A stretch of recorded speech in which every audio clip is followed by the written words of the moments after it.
findest du dich so, Jin? Ja, das klingt einfach cooler als Johannes. Kein Kommentar. Der Jin in Skylines ist deine erste große Hauptrolle in einer Serie. Kannst du dich noch an den Moment erinnern, als du Bescheid bekommen hast? Yes, du bist es. Ja, das ist ziemlich lange her. Ich war, glaube ich, einer der ersten, die besetzt wurden damals. Dennis Schanz, unser Showrunner, hat mich angefragt. Ich hatte das Glück, dass ich nicht mal durch ein Casting musste. Und habe ich das gelesen und sofort ein Gefühl für Jin gehabt, was ja immer ganz gut ist, um eine Rolle zuzusagen. Und habe sofort zugesagt. Und als ich jetzt die 6 Folgen gesehen habe, zum Glück nicht bereut. Das ist aber ein richtiger Ritterschlag, wenn man kein Casting machen muss, oder? Absolut. Also es ist schon, ist nicht ohne. Aber es gibt ja auch ein bisschen Zeugs von mir, was er sich angeguckt hat wahrscheinlich. Und irgendwie meint er da zu wissen, ob ich es kann oder nicht. Ich hoffe, er hat es nicht bereut. Ich habe dich neulich noch in der Talkshow bosnische Volkslieder singen sehen. Was glaubst du, wie kamen die darauf, dass du die Hip-Hop-Szene repräsentieren kannst? Gehört halt zu meinem Job, alles spielen zu können, hoffentlich. Ohne da selber so richtig familiar mit zu sein. Ich weiß es nicht. Müssen wir Dennis fragen. Den Jin hast du toll gespielt, das kann ich dir sagen, weil ich habe es ja gesehen und es ist sehr authentisch und Jin ist ein ganz, ist besessen von Beats, die er macht für die Rap-Künstler. Gleichzeitig muss man aber auch sagen, habe ich mir überlegt, eigentlich hat er ein Rückgrat wie eine Qualle, weil er ja seinen Freund Momo ziemlich im Stich lässt und trotzdem mag man den. Kannst du mir das Phänomen von Jin erklären, warum man den dennoch mag, wenn er eigentlich kein Rückgrat hat? Ich glaube, weil er unfassbar gut aussieht.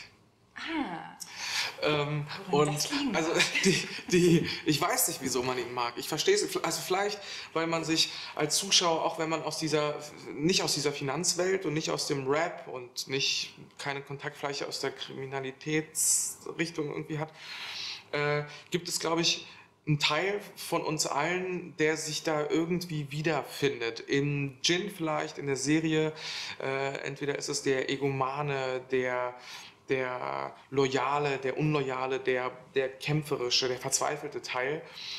Und deswegen kann es gut sein, dass man sich mit Jin identifiziert und sich fragt, wie würde ich eigentlich reagieren?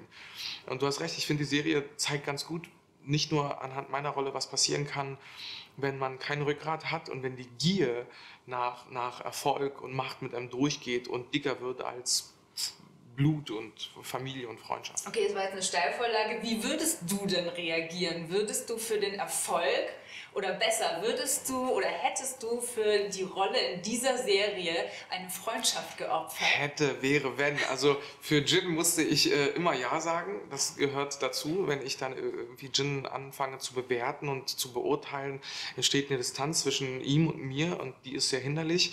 Das heißt, ich musste alles, was er macht, bejahen. Und das kann gut sein, dass er ein paar Sachen gemacht hat, die Edin nicht so machen würde. Jetzt hast du ja mit ganz vielen Hip-Hop-Künstlern zusammen gespielt. Ich stelle mir das so vor, als kommen da irgendwie Leute zusammen, die für sich so gegenseitig völlig Außerirdische sind. Also du Außerirdischer in der Welt und die irgendwie in der Schauspielwelt. Wie war das, mit denen zusammenzuspielen? Genau deswegen habe ich immer gesagt so, boah krass, die nehmen das ja voll ernst. Obwohl es ja selbstverständlich ist, dass die ans Set kommen und einfach ihre Texte drauf haben und so. Aber trotzdem war ich irgendwie verwundert, dass dann Oleg Sesh sich in die Ecke setzt und den Text nochmal durchgeht und uns so fragt und soll er das so sagen, ist das besser und so. Für mich war das, ich hatte eine andere Energie, als ich mit denen gespielt habe, im Vergleich mit meinen Kollegen. Es gab keine schauspieltechnische Struktur. Ich musste viel wacher sein bei denen, weil sie einfach frei waren, authentisch, organisch. Sie haben improvisiert, das gehört ja auch zu deren Beruf irgendwie dazu, schnell zu sein im Kopf. Deswegen war ich viel wacher. Für mich war es ein bisschen unangenehm, ich habe mich irgendwie geschämt, weil ich musste so tun, als wäre ich einer von denen. Und die stehen mir da im Rücken. In der ersten Folge gibt es diese eine Szene, wo ich da so Beats mache und dann stehen mir echte 3 oder 4 Rapper im Rücken, die mir so über die Schulter gucken, ob ich das richtig mache. Da habe ich mich total geschämt und habe sofort gesagt, Leute, wenn ich irgendwas falsch mache, sagt mir das sofort. Und ich hoffe, dass ich dem Image der Rapper nicht schade, wenn ich sage, dass sie alle sehr, sehr nett waren. Ich finde, du sitzt da am Mischpult wie eine Eins. Okay, cool. Vielen Dank. Wie hast du es gelernt?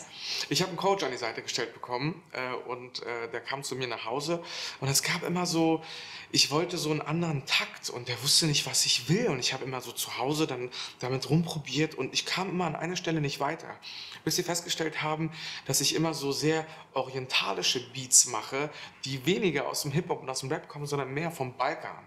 Das heißt, mein Balkanblut kam da durch und wollte sich so durchsetzen, bis sie das dann verstanden haben. Bestimmt hast du die inspiriert noch. Weiß ich nicht, also ich fand mich gut. Jetzt wurde wahnsinnig viel nachts gedreht, man sieht sehr viel in der Dunkelheit. Wie gut kamst du damit klar? Total, ich liebe es nachts zu drehen. Die Energie ist eine ganz andere, die Konzentration ist eine andere, viel ruhiger. Das ist ja auch so, dass man nachts, hätten wir das Interview jetzt nachts geführt, hätte ich dir wahrscheinlich viel mehr von mir erzählt, als wenn wir das jetzt morgens so nüchtern erzählen. Und so ist es auch am Set, dass ich das total liebe. Ich bin auch so eine Nachteule. Ich habe heute nur 4 Stunden geschlafen und fühle mich dementsprechend. Ich glaube dir kein Wort. Okay, ich muss ein bisschen Pressure machen wegen der Zeit. Eine Line aus Skylines, die du mit ins Grab nehmen wirst, weil du die nicht mehr vergessen kannst. Ich glaube, Jin klingt cooler als Johannes. Jin wird gefragt, wieso er sich Jin nennt und dann sagt er, klingt halt cooler als Johannes und dann wird er gefragt, weißt du eigentlich, was Jin bei uns bedeutet, nämlich bei den Türken und das ist, ich sage, ja, sowas wie ein Flaschengeist und er sagt, ein Dämon mit mehreren Gesichtern und das finde ich sehr bezeichnend für Jin und irgendwie auch für unsere Serie. Weißt du, was ein Jin bei uns bedeutet? Das ist ein Dämon mit 1000 Gesichtern. Hast du noch eine aus einem Rap-Text? Nur zur Sicherheit. Aus unserer Serie. Ja, und zwar aus dem Trailer. Azad rappt das und ich weiß nicht mal, was es heißt.